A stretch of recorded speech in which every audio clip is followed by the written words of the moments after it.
오늘부터 내일까지에 걸쳐서 예수님께서는 7번이나 화 있을진저라고 말씀하고 있습니다. 잘못된 유대 종교 지도자들의 신앙에 대해서 책망하시는 예수님의 말씀이지요. 먼저 예수님께서는 위선적인 신앙은 자신도 망하게 하지만 다른 사람들까지도 영적으로 망하게 한다라고 하는 것을 말씀하셨습니다. 13절 보십시오. 화 있을진저 외식하는 서기관들과 바리새인들이여 너희는 천국 문을 사람들 앞에서 닫고 너희도 들어가지 않고 들어가려 하는 자도 들어가지 못하게 하는도다 말씀하셨습니다. 예수님께서는 외식하는 서기관들과 바리새인들을 향해서 사람들 앞에서 천국 문을 닫아서 자신도 들어가지 않고 다른 사람들도 들어가지 못하게 한다고 지적하셨습니다. 예수님께서는 유대 종교 지도자들의 신앙으로는 절대로 천국에 들어가지 못한다고 말씀하셨습니다. 마태복음 5장 20절은 이렇게 말씀하지요. 내가 너희에게 이르노니 너희 의가 서기관과 바리새인보다 더 낫지 못하면 결코 천국에 들어가지 못하리라 말씀하셨습니다. 예수님께서는 서기관과 바리새인들이 가지고 있는 의로는 하나님 나라에 들어갈 수 없다고 말씀하셨습니다. 그뿐만 아니라 그들은 다른 사람들도 천국에 들어가지 못하게 하는 사람들이라고 책망하셨습니다. 여러분, 영적 지도자들이 해야 되는 일이 무엇이겠습니까? 무엇이 진리인지를 가르치고 어떤 길이 영생을 얻을 수 있는 길인지를 보여주어서 그 길로 인도해야 하지 않겠습니까? 그런데 자신도 구원을 받지 못할 뿐만 아니라 다른 사람들도 천국에 들어가지 못하도록 그 문을 닫아버린다면 그 얼마나 잘못된 일이겠습니까? 저는 이 말씀을 볼 때마다 참 두려운 마음이 많이 듭니다. 제가 사람들을 올바른 영생의 길로 인도하고 있는지, 하나님의 말씀을 바르게 전하고 있는지를 돌아보지 않을 수 없습니다. 우리는 십자가의 은혜로 열려진 저 천국을 향해서 많은 사람들을 바르게 인도하는 사람들이 되어야 합니다. 반복해서 예수님께서는 천국으로 인도하지 못하는 그들의 영적인 현실에 대해서도 개탄하셨습니다. 15절 보시죠. 화 있을진저 외식하는 서기관들과 바리새인들이여 너희는 교인 한 사람을 얻기 위하여 바다와 육지를 두루 다니다가 생기면 너희보다 배나 더 지옥 자식이 되게 하는도다 말씀하고 있습니다. 서기관과 바리새인들은 자신의 종파 사람 하나를 얻기 위해서 얼마나 많은 노력을 기울였는지 모릅니다. 그러나 정작 자신의 종파 사람들이 되었다고 할지라도 그들의 잘못된 가르침은 하나님 나라 백성이 되지 못하게 했습니다. 그들은 자신의 종파에 속한 사람들의 숫자는 늘렸는지 모르지만 정작 천국 백성을 만드는 일에는 실패하고 말았다라고 하는 것이죠. 여러분, 우리는 이 말씀을 경고의 말씀으로 받아들여야 합니다. 교회로 사람들이 몰려들고 정작 교회는 성장했다 하더라도 정말 그 사람들 하나하나가 천국의 영생을 소유하게 되었습니까? 지금처럼 전도하기가 힘든 시대에 한 사람을 교회로 인도하기는 했지만 그들이 복음으로 회심하고 거듭나는 일이 일어나고 있습니까? 정말 우리의 관심은 한 사람이라도 더 천국 백성을 만드는 일이 되어야 합니다. 사람들에게 올바른 복음을 전하고 예수 그리스도를 영접하고 구원받는 사람들이 날마다 늘어가는 교회가 되어야 할 것입니다. 또 예수님께서는 세속의 가치에 매몰된 그들의 신앙을 책망하셨습니다. 16절을 보시죠. 화 있을진저 눈먼 인도자여 너희가 말하되 누구든지 성전으로 맹세하면 아무 일 없거니와 성전의 금으로 맹세하면 지킬지라 하는도다 말씀하셨습니다. 예수님께서는 그들을 향해서 눈먼 인도자라고 질책하셨습니다. 왜냐하면 그들이 사람들에게 이상한 교훈을 가르쳤기 때문이었습니다. 그들은 성전으로 맹세하면 아무 일이 없는 것처럼 하면서도 성전의 금으로 맹세하면 반드시 지켜야 된다. 그렇게 가르쳤습니다. 또 18절에서 그들은 누구든지 제단으로 맹세하면 아무 일이 없다고 말했지만 그 위에 있는 예물로 맹세하면 반드시 지켜야 한다고 가르쳤습니다. 예수님께서는 무엇이 더 중요하고 본질적인 것인지를 질문하셨습니다. 17절에서 이렇게 말씀하시지요. 어느 것이 더 크냐? 그 금이냐? 그 금을 거룩하게 하는 성전이냐? 말씀합니다. 19절에서도 어느 것이 크냐? 그 예물이냐?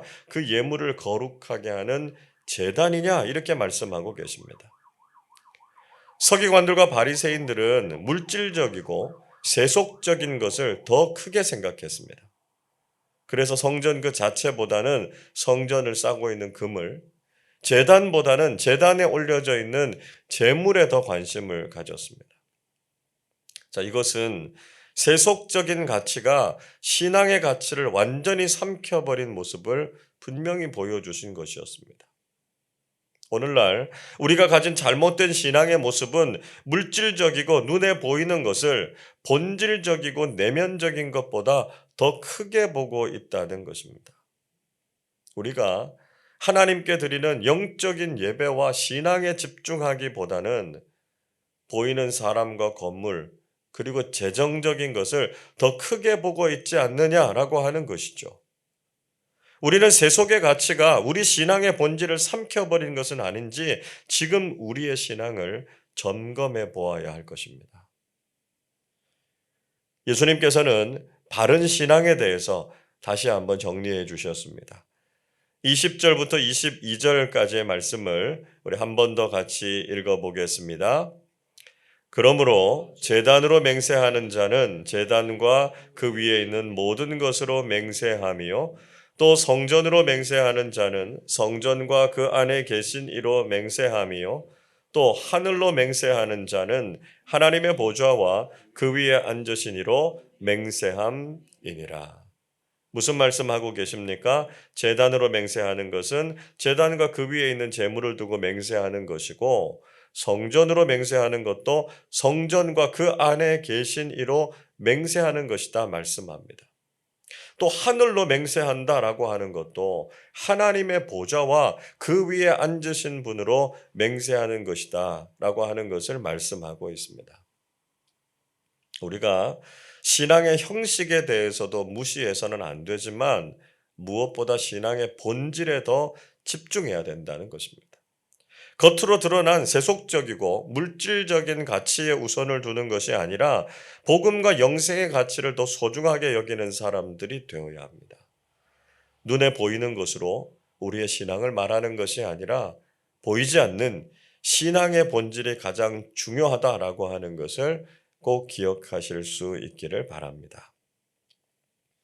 이어서 예수님께서는 서기관과 바리새인들의 형식적인 신앙에 대해서 지적하셨습니다.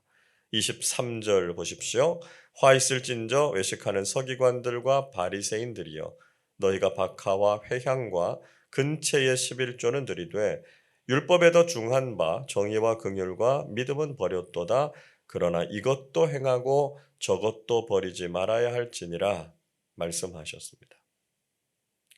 그들은 겉으로는 철저하게 11조를 바치는 것처럼 보였습니다. 박하와 회향과 근체라고 하는 것은 향을 내는 식물, 향료, 양념 이런 것들입니다. 사실 이런 것에 대해서 이 11조는 율법의 규정에 나오지 않습니다. 그런데도 이런 것까지 11조를 드리면서 그들의 신앙이 얼마나 철저한 신앙인가를 자랑하려고 했습니다. 그러나 정작 그들은 보다 중요한 율법의 정신을 상실했다는 것이죠. 정의와 긍휼 그리고 믿음이라고 하는 신앙의 내용을 버린 그들은 형식적이고 외형적인 신앙인의 모양만 갖고 있었다는 것이었습니다. 예수님께서 이들의 행태에 대해서 아주 재미있게 비유하셨죠. 24절 보십시오. 맹인된 인도자여 하루살이는 걸러내고 낙타는 삼키는도다 말씀하셨습니다.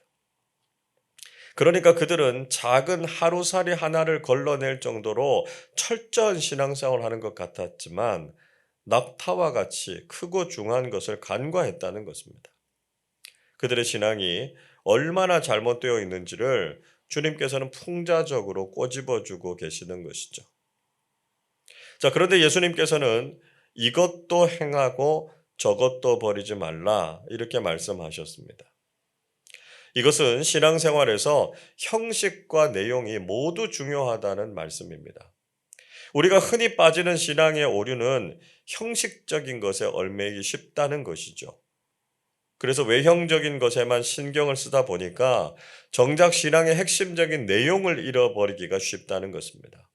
동시에 형식이 없이 내용만 있는 신앙도 무질서하고 혼란스럽기는 마찬가지입니다. 그래서 신앙의 형식과 내용이 고르게 갖추어져야만 바르고 건강한 신앙이 될 수 있다는 것이죠. 마지막으로 예수님께서는 겉과 속이 다른 그들의 위선적인 신앙을 책망하셨습니다. 25절 보시죠. 화 있을진저 외식하는 서기관들과 바리새인들이여 잔과 대접의 겉은 깨끗이 하되 그 안에는 탐욕과 방탕으로 가득하게 하는도다 말씀하셨습니다. 그들의 외모, 그들의 겉모습은 깨끗한 잔과 대접 같았지만 그들의 속은 탐욕과 방탕이 가득하다 지적하셨습니다. 27절에서도 이렇게 말씀하시죠. 화 있을진저 외식하는 서기관들과 바리새인들이여 회칠한 무덤 같으니 겉으로는 아름답게 보이나 그 안에는 죽은 사람의 뼈와 모든 더러운 것이 가득하도다 말씀하셨습니다. 외식하는 서기관들과 바리새인들을 향해서 회칠한 무덤 같다 말씀하셨습니다. 겉은 아름답고 깨끗해 보이지만 사실 그 속은 죽음과 더러움이 가득한 그들의 모습에 대해서 지적하신 것이죠. 여러분 타지마할을 아시지 않습니까? 인도의 샤자한이라고 하는 황제가 39살의 나이에 죽은 아내 뭄타즈 마할을 위해서 지은 세상에서 가장 아름다운 묘지가 타지마할입니다.